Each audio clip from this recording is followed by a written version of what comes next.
Welcome to Densify Talks. Thank you very, very much for joining us. My name is Brian. I am the producer of the show. And in today's episode, Andrew talks with AJ Wasserman from Liberty Mutual about innovative ways to gamify the engagement with line of business application owners to drive cloud optimization.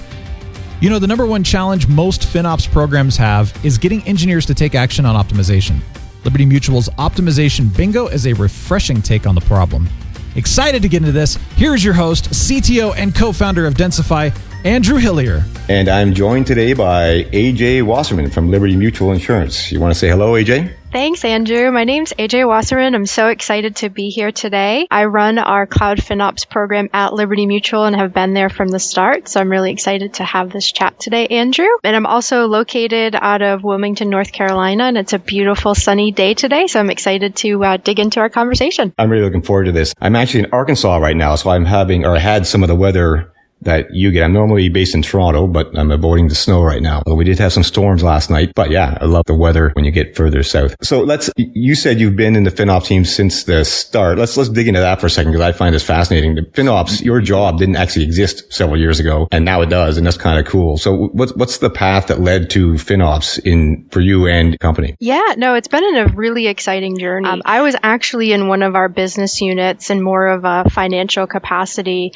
and was asked to really start to understand what the cloud meant to Liberty Mutual from a financial perspective. So at that point, I was really almost a subject matter expert representing my team as we looked at cost transparency. But over time, what happened was I actually transferred into technology finance to really drive the program at Liberty from an enterprise perspective because I started to do some good things in my business unit. And as I mentioned, for us, what we really started at from an enterprise perspective was really focusing on that cost transparency and understanding the things we needed to pay attention to. So even just understanding like having to pay for data transfer, that's a new thing we didn't have to think about on-prem. And so over time, what happened was, since my background is more in the financial space, I initially focused on for Liberty on what could I drive and influence first quickly. And so we did focus on more of that discount pricing aspect, looking at reservations and savings plans, because from a financial perspective, we were like, you know what, that's something that we can really get off the ground quickly. But then we're really learning more about sort of what products and services were we using,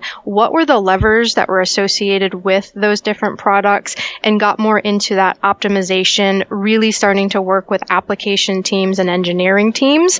And so where we found ourselves over time was actually moving out of that technology finance space and moving into DevOps in technology so that we could really integrate what we do into the engineering experience, which has been fantastic for our group.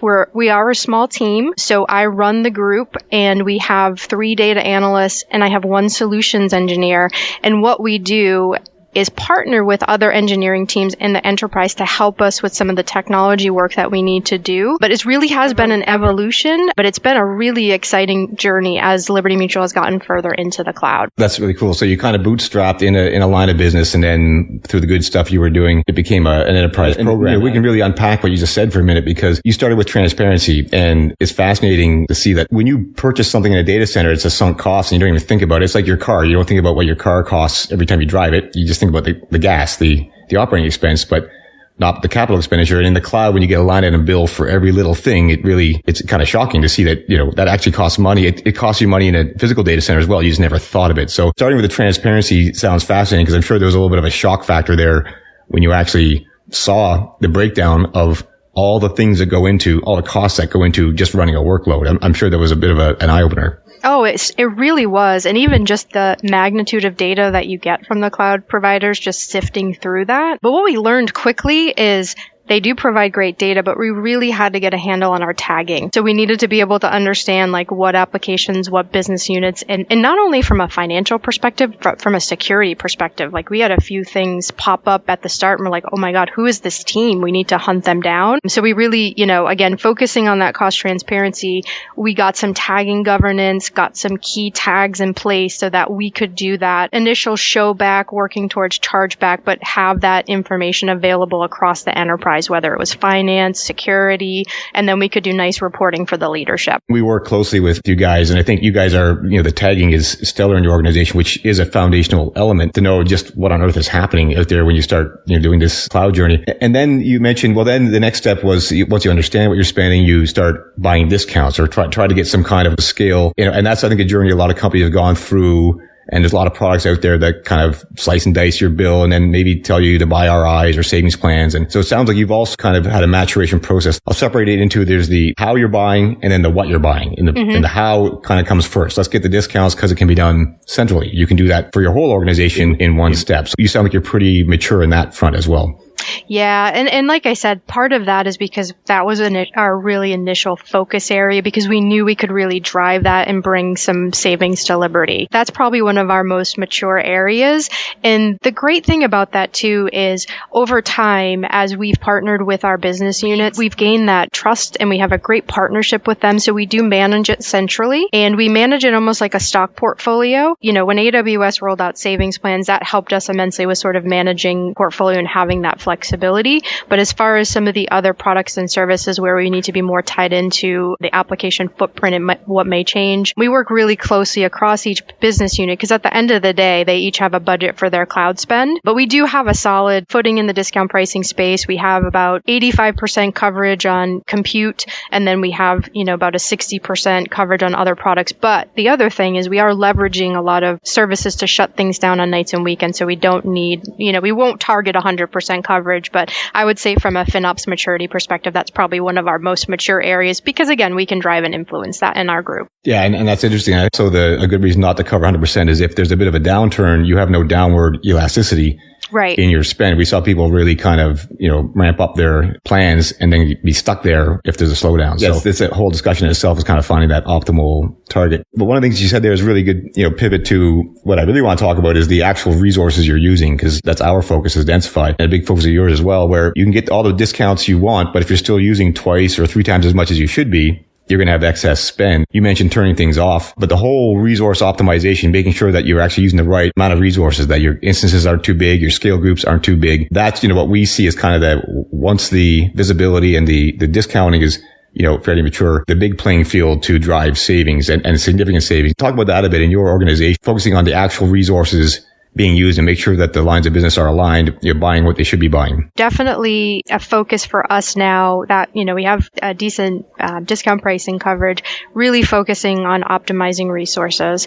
And part of that really, and even from the start for us, was about education, the application teams on the role that they play. There's a lot of autonomy for the teams to, choose what products, services, sizing that they need for their application footprint. We don't stop them from going and trying to procure like a 32XL instance.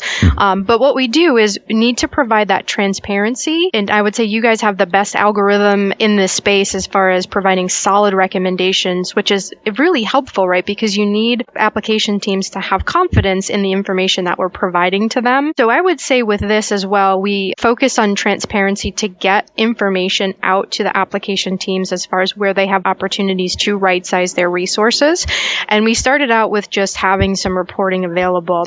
But what we've done over time is try to get that information embedded in their experience. So we do have those recommendations available in their developer portal. So when they go to work on their application, they can see those right-sizing recommendations front and center. Another thing that we've also worked on is we've started sending out billing statements on once a month basis to our application owners. So that audience is a little bit different. That IT owner, as we call it, may be a product owner. It may be a manager. It gets a different set of eyes on cost, but we also include those recommendations. So if I'm a product owner and say I get that about my application, I can then go to my engineering team and say, hey, have you guys taken a look at this? We have some opportunities to save and get some of that stuff prioritized. So we're trying to go at it different angles. But again, it really starts with that education so the engineers understand that they play such a critical role that they almost have access to our wallet, right, when procuring these different instance sizes and types. We also talk to them about operating systems. Could they look at using something open source or use Amazon Linux instead of Red Hat Linux or things like that? But I think education, bringing the transparency and having really solid recommendations that they can leverage to tune their application is so important. I agree with everything you said. We like to focus on having really solid recommendations because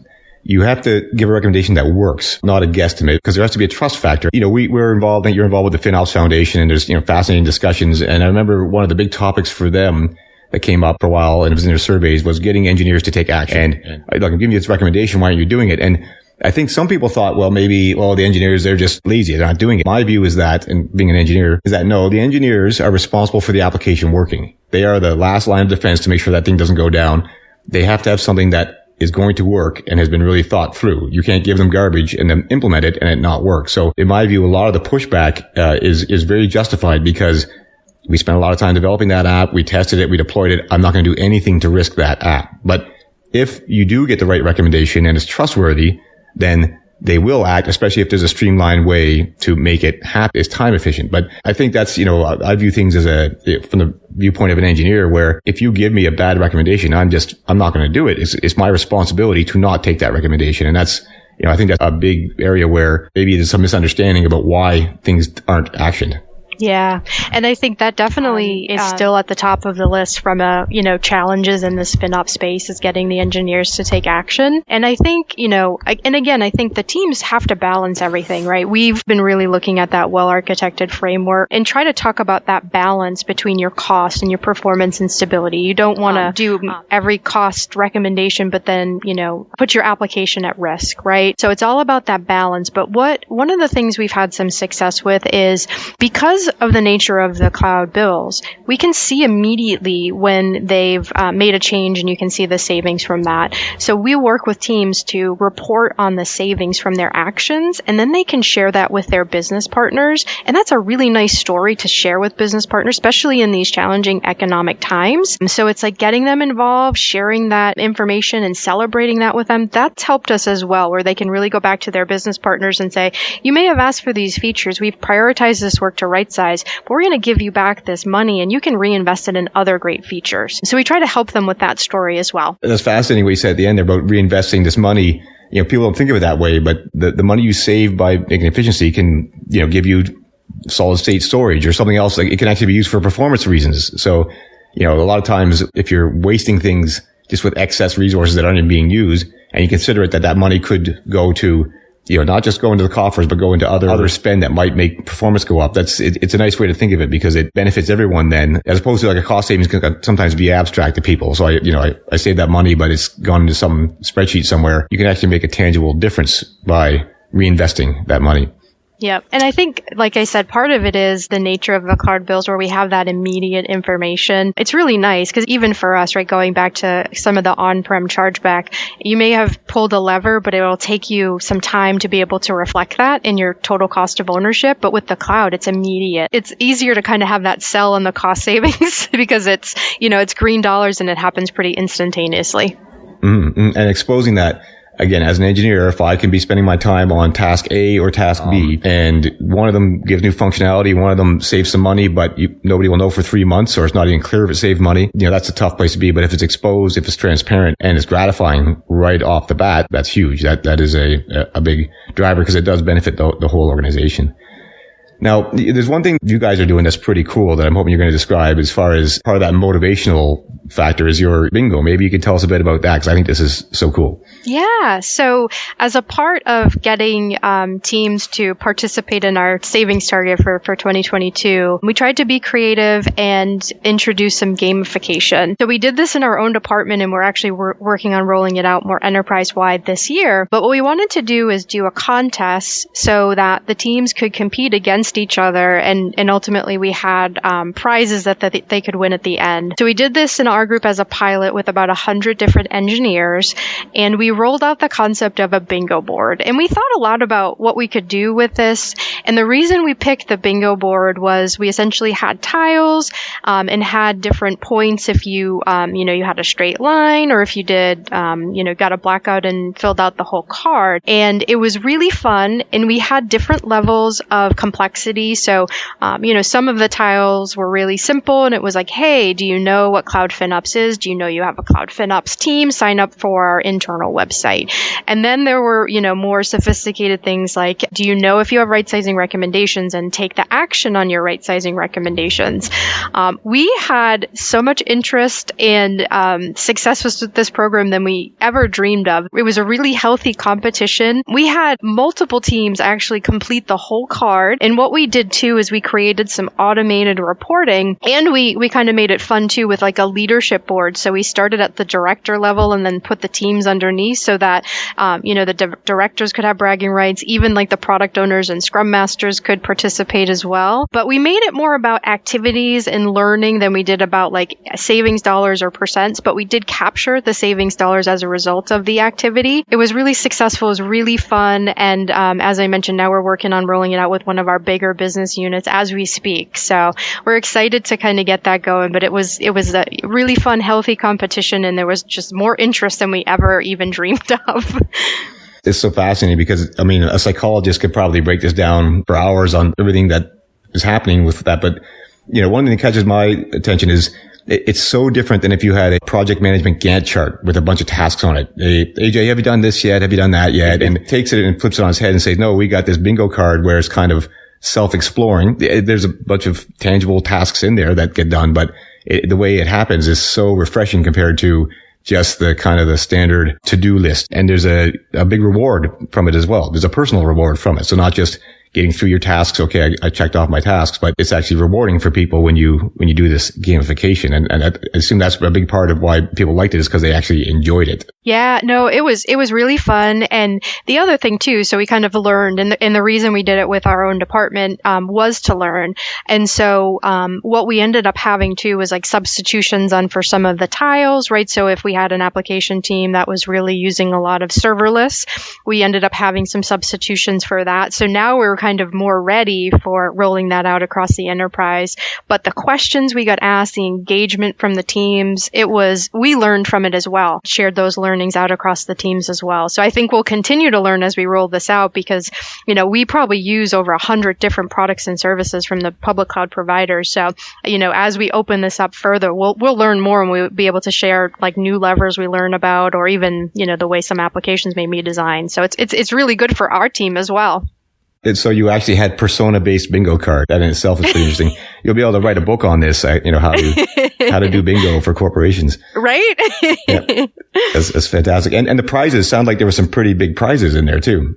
Yeah, we had prizes for the team. And like I said, it was a really good thing because we had so much engagement and we had tons of savings dollars as a result of this. So we gave out more prizes than we had planned, but our leadership team was happy to do that because, again, it was just more engagement than we had even realized. So we were happy to give out those prizes.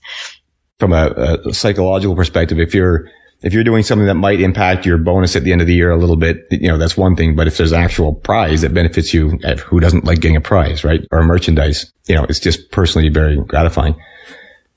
So you did that against your team, and then you're going to expand that across, and then you're going to become you're going to have a career as a consultant helping other companies do this, and, based on the book that you're writing.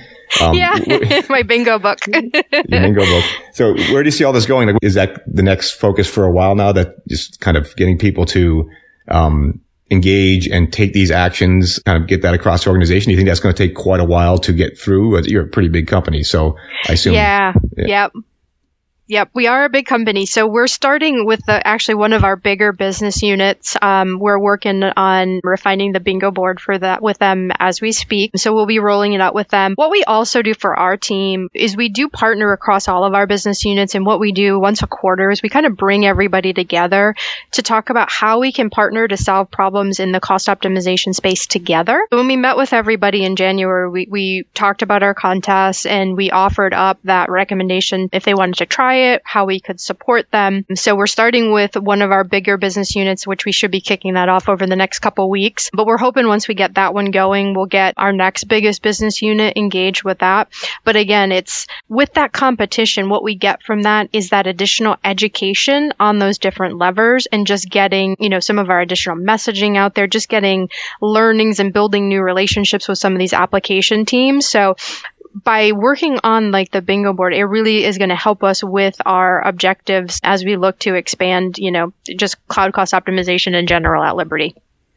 Yeah, absolutely. And you mentioned it's a great educational, like you mentioned, serverless. Like I think, it sounds like you guys probably use the whole gamut of services from the cloud providers, but there's, just education around how you might, how you could waste money using serverless, or what the optimization might be. That seems pretty important. And I need to ask containers. So, is that part of the bingo card yet, or is that something that would happen down the road?